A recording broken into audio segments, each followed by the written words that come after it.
A few videos ago, I mentioned how Scooby-Doo was slowly losing meaning to me, and I think that made me feel a little guilty because about a week after I said that, I decided to watch Scooby-Doo Meets the Boo Brothers and The Ghost School, as I hadn't watched those movies for more than 10 years. They were fine-ish, they were definitely too long.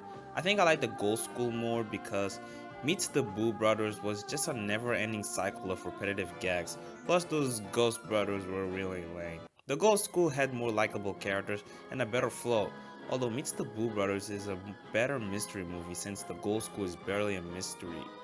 Wait, why am I talking about two low budget TV movies that no one cares about? Anyway, I decided to watch Zombie Island and I was amazed.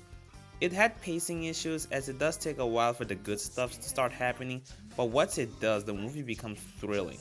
After watching Zombie Island, I was thirsty for more darker toned Scooby-Doo, so I decided to watch Scooby-Doo Mystery Incorporated, and now I love this show. Wow, that was fast. Mystery Incorporated is a reboot done right. It manages to recapture the spirit of the original while also adding a few unique aspects so it stands on its own. The tweaks they made noticeably made the Scooby-Doo series better. It's a Mystery of the Week show with an overarching plot on top of it. In case you're unfamiliar, the show is basically about these four teenagers and a talking dog who solve a bunch of mysteries usually involving supernatural creatures who always end up being humans in costumes. The show does a good job keeping you invested. Even if you're not interested in the mysteries, you'll still come back to watch the show because you want to see where the relationship between the characters will go, and you want to know who Mystery E is and what happened to the original Mystery Incorporated. One thing I appreciate about the show is the art style. The design of the main characters are different and I honestly prefer this one as they look more like teenagers in comparison to the old ones. I also like the visuals. When the show is not showing shots of obvious CGI objects, the imagery is pretty impressive. I for one admire the show's occasional disturbing imagery, which reminds me of the spooky tone of this series, which I also appreciate. I mean, regardless of the authenticity of the monsters, there's no reason for why the monsters shouldn't look disturbing. Even the history behind the monsters can be disturbing, although some monsters can be really silly, which I don't mind. The monsters never feel unintentionally silly when they are silly. Plus, the silly moments the show has not only recaptures the spirit of the original Scooby-Doo, but it also balances out the creepy and messed up moments of the show.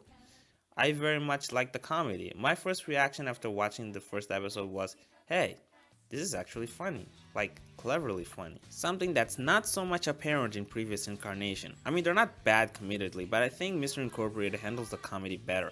I like the main characters. After I finished watching the first season, I felt an emotional connection to them I'm not sure I've ever felt in my entire life of watching Scooby-Doo.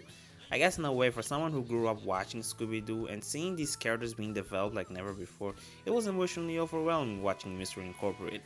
Fred was a pretty likable dude. He was confident, optimistic, and loved traps.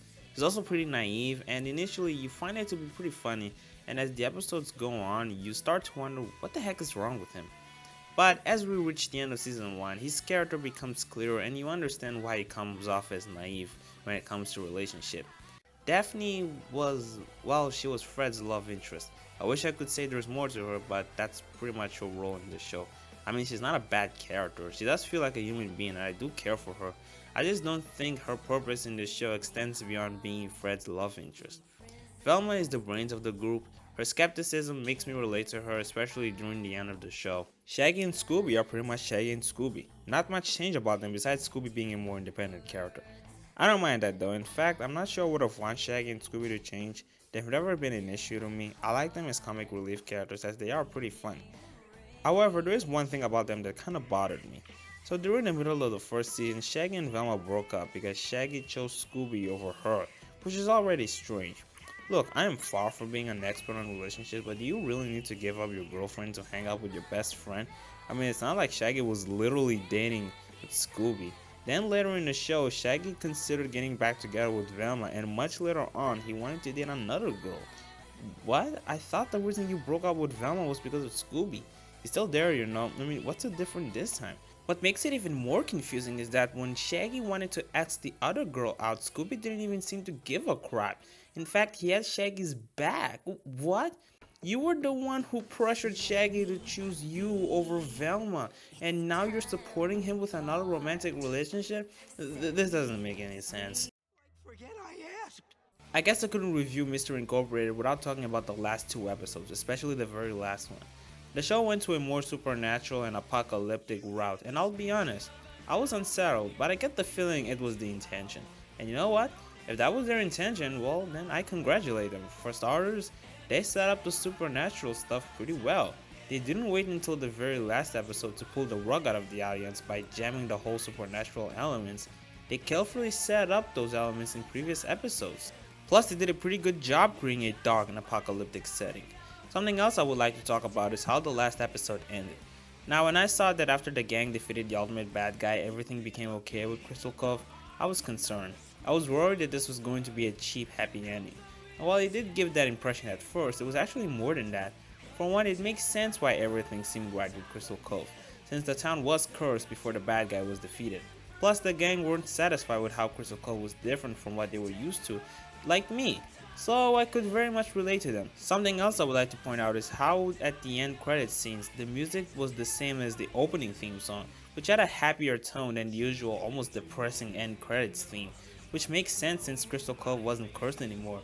Yeah, I see what you did there. Anyway, I enjoyed Mr. Incorporated very much. There were of course a few things that bothered me. Like I think they overdid the trap jokes, the mysteries would get tiresome at times, and I wish they had showed us more of the process of the corruption of the minds of the original Mr. Incorporated. But overall, I love this show, and I would probably list this as one of my favorite Cartoon Network shows of all time. Again, maybe. I don't know. Anyway, subscribe if you want to watch more of my content. I hope you guys enjoyed this video. Bye for now.